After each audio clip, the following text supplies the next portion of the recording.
Jordan Peterson went on one of these Jubilee things. It's supposed to be Christian versus 20 atheists. He's really getting roasted on Twitter for his performance, which, as you're going to see in these couple of clips we have pulled up here, very aggressive and evasive and just not really likable. Guy needs to like go to charisma school or some shit. Do you believe in the all-knowing, all-powerful, all-good notion of God? What do you mean by believe? Do you think it to be true? That's the circular definition. What do you mean when you say you believe? How is that circular? Because you added no content to the answer by substituting the word true. This is so fucking annoying. He does this all the time too. This is like what Lucas Gage was doing in that clip. I'm at the gym and then I said to him, can you define definition? And they can never do it. The Western mind, according to Jung, was just, you don't know what you're thinking when you're thinking about it, you know? And you're working out, but you're really in something. But what does it mean to be in? And what does mean? What do you mean by mean? And people always ask me for the definition, and I say, what about it? What's a what can you define definition? And they can never do it. And so, you know, I just want to get to the brass tacks of it all. And it's just it's so hard. It's so hard to do it because the Western man, and I just see all these poor men, they're broken. They're broken and they're lost and they don't know what exercises to do. And so I look at my wife and my daughter, Michaela, and I say, honey, you got to pass me more Xanax because I don't want to start crying in public again. Everybody knows what the word believe means, and everybody knows what the word truth means. And so everybody knows what it means to believe that something is true. It means you believe that it's like an accurate reflection of reality. It's not just some figment of your imagination, some delusion, some lie you've been led to believe. If you want to call it empirical reality or objective reality or whatever, everybody knows what it means to say, do you believe something? It's like a kind of evasion to dodge the question, to be like, well, what do you mean by believe? What do you mean by true? What do you mean when you say mean? Where do you go from there? And believe. I said, you think it to be true. All right. So if you believe something, you stake your life on it. What do you mean by that? You live for it and you die for it. Okay, so you're saying that you don't believe something if you wouldn't die for it? Not really, no. Okay. So then, how would you define belief? Something you say? Well, can I explain? Like, I could believe it is the case that this pen exists, but if someone like threatened my life, right, I would lie in order to be able to save my life, right? Like, I think you would do that too. You wouldn't. Who the fuck is this serial killer, dude? What the fuck? Check this guy's basement. Forget hard drives. Check the basement. What the fuck? Where did they find that guy? Lie to save your life? Don't be so sure. You wouldn't lie to save your life? How much do you know about me? I didn't lie to save my career. I didn't lie to save my clinical practice. Would you lie to like save your children, your mom, your dad? I don't think lying would save them. Can there ever be a circumstance logically that lying could save someone? Yeah, and if you're steeped in sin, you're likely to live in circumstances like that. I kind of like what he said there. He's not wrong. He definitely, the more you sin, the more you're going to have to lie. That's actually 100% true. But it's so weird to be off on this tangent where the guy just wants to know, like, do you believe in God? Yes or no? You know what? You could just say, I'm not sure. I don't know. It's called agnosticism, actually. It's pretty common. If that's what you feel, if that's what you think, you can just say that. You don't have to turn it into like a weird debate about whether or not it's ever okay to lie to save your own life. I'll give you an example. If you're like in like Nazi Germany and it is the case that there's like Jewish people in your attic and you're trying to protect them, would you lie to like the Nazis? I would have done everything I bloody well could so I wouldn't be in that situation to begin with. That's a dodge. That's just another dodge, another evasion. Would you lie to the Nazis? No, I wouldn't be in that situation. I understand the temptation to give that kind of answer. When I was doing the no jumper thing and the guy was like, imagine if your kid was smoking weed and refusing to go to school. My initial instinct was just like, well, I wouldn't be in that situation. Like, that's like saying, imagine you're in a whorehouse and the prostitute tells you she's got AIDS right after you raw dogged her. You know what I'm like? The answer is that won't happen. You know what I mean? But it is a dodge. It is a dodge to say that. And you like, just be like, just say whatever. I would lie to the Nazis to save Anne Frank. If it was me, I'd be like, I'm the one who knocks. I'd do the Heisenberg. That'd be my answer. What would I say? I'm the one who knocks. What are you talking about? It's a hypothetical, and it's You not can't answer answerable. hypotheticals? No, I can't answer a hypothetical like What? that because Did it's you eat far. today? Did you Don't eat today? play games. I'm not playing a game. I'm just Yes, asking if you you ate are. it today. I just told you Hypothetical? I would do everything that I could to make sure that I'm never in that situation. By the time you've got there, you've made so many mistakes that there's nothing you can do that isn't a sin. Being born in Nazi Germany and trying to protect people that you care about, like there could be a Jewish friend that you have and you want to protect them. I think you should have just them in give your up on attic. that line of questioning. But like, okay, again, you're not answering this hypothetical because you know it shows that you clearly would lie to save I'm someone's life. answering it in Obviously, a that's manner not what you truth don't is. find acceptable. Obviously, because I care about you're- truth. I wouldn't. Why is that guy crying? He's getting cooked right now. He's getting cooked because when the Zoomer Reddit atheist with his fedora says, you're dodging because you don't want to admit that you would lie to save somebody's life. He's right. I believe him. I believe the kid when he says that. Just say you would lie or whatever, man. You know, this is like ChatGPT. Like, would you say the N-word to disarm a nuclear bomb? And then you're like, I would never be in that position. Yeah, but would you do it though? Would you say I would never, I would do so much to avoid, bro. You've never seen somebody who would avoid putting themselves in that position. Like, it's like, come on, dude. Just answer it. I wouldn't be in that scenario.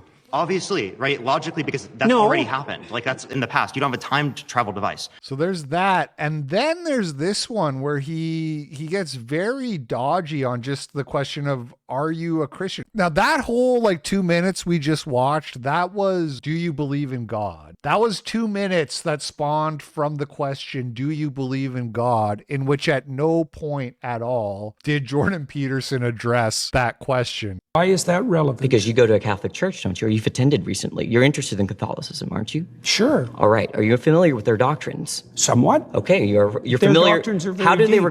regard Mary? Why are you asking me that? Because you're a Christian. You say that. I haven't claimed. He just comes across as so like combative and confrontational for no real reason, you know? We're going to find out in a second from this kid that when they were invited under the pretense of Christian versus atheists. So the kid has a pretty reasonable grounds to believe Jordan Peterson identifies as a Christian. Here's what I think happened with Jordan Peterson and why he's like this, why he's so sort of indignant in all of his conversations. I think it all goes back to the Kathy Newman thing, which was really probably the peak of his career when he was the most popular ever. Probably you could like track this on Google Trends if you looked up people searching for Jordan Peterson. I think he probably peaked with Kathy Newman. But what's funny about that is that it wasn't really anything to do with him. Or his performance in that interview. That's not why it was so famous. It had to do with him only in the sense that Kathy Newman, for some reason, had like a Jordan Peterson derangement syndrome and was convinced that he was some kind of misogynist who wanted women to be enslaved or whatever. But the reason that thing went viral is because she was so unlikable in the way she conducted herself in that interview. And I think something in his brain kind of clicked where he was like, oh, everybody has contempt for the person I was talking to. So if I convey my contempt to the people I'm talking to, the audience will be on my side because I'm like an avatar now. I'm an avatar for everyone's contempt that they feel for all these like leftoids or shitlibs or whatever. But it just keeps backfiring where like right after the Kathy Newman one, he went and talked to that other chick. Do you remember? And he was so kind of aggressive with her and she kind of cooked him too where he was like, well, America isn't about identity politics. And she's like, yes, it was. What about slavery? What about 3/5 a vote and that kind of stuff? The whole idea of the United States, it said, I think a beautiful thing, all men are created equal, but it meant men, and it meant specifically white men. Women and black people could not vote. The US was founded on identity politics. This is not some new concept that has come along in the last 20 years. The United States wasn't founded on identity politics. Yes, it was. That's absolutely absurd proposition. The United States was founded on the same principles that, what would you say, that played their powerful role through the development of of English democracy, and that was nested inside a Judeo-Christian view that fundamentally presumed that both men and women were made in the image of God and that all people had divine value. She was right. He tried to do the whole like Turning Point USA thing of America was not founded on identity politics, and she was like, yes, it was. And then he was like so angry with her, and it didn't work. But he just keeps doing this every time. He did it to like Destiny even, and I'm like Destiny's biggest hater. But I was watching his interview that he did with Destiny a couple years ago, or a year and a half, whenever it was, and I was like, why is he being so aggressive? Why does he seem so angry all the time? The scientific answer to that question depends precisely on the time frame over which you evaluate the climate fluctuation. And that's actually an intractable scientific problem. So you might say, well, if you take the last 100 years, this variation looks pretty dismal. And I'd say, well, what if you took the last 150,000 years? Or the last 10,000 or the last 10 million?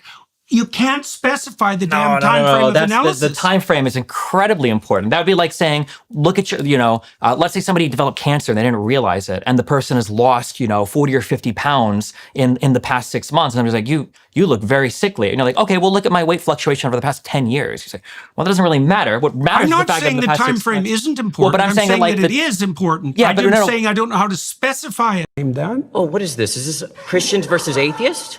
I don't know. You don't know where you are, right? Right. See how everybody laughs because they were all invited here for a Christian versus atheists 1v20. And he's like, is it? I don't know. I don't know. You don't know where you are right now. Don't be a smartass. Well, and I mean either you're a Christian or you're not. I won't talk to you if you're a smartass. Either you're a Christian or you're not. Which one is it? I could be either of them, but I don't have to tell you. You don't have to tell me. I was under the impression private. I was invited. It's private, he says. That's private.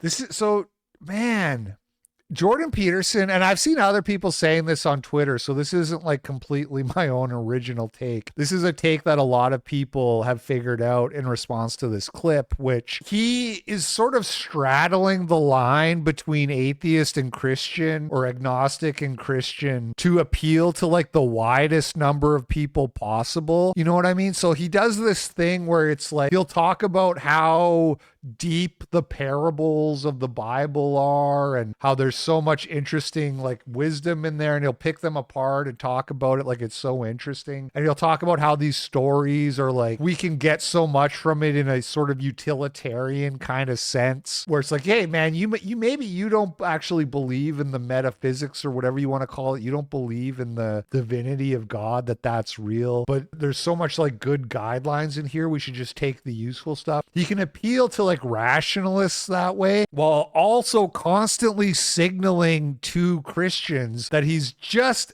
on the cusp of his come to Jesus moment. Any day now he's going to proclaim Christ. To talk to a Christian. Am I not talking to a Christian?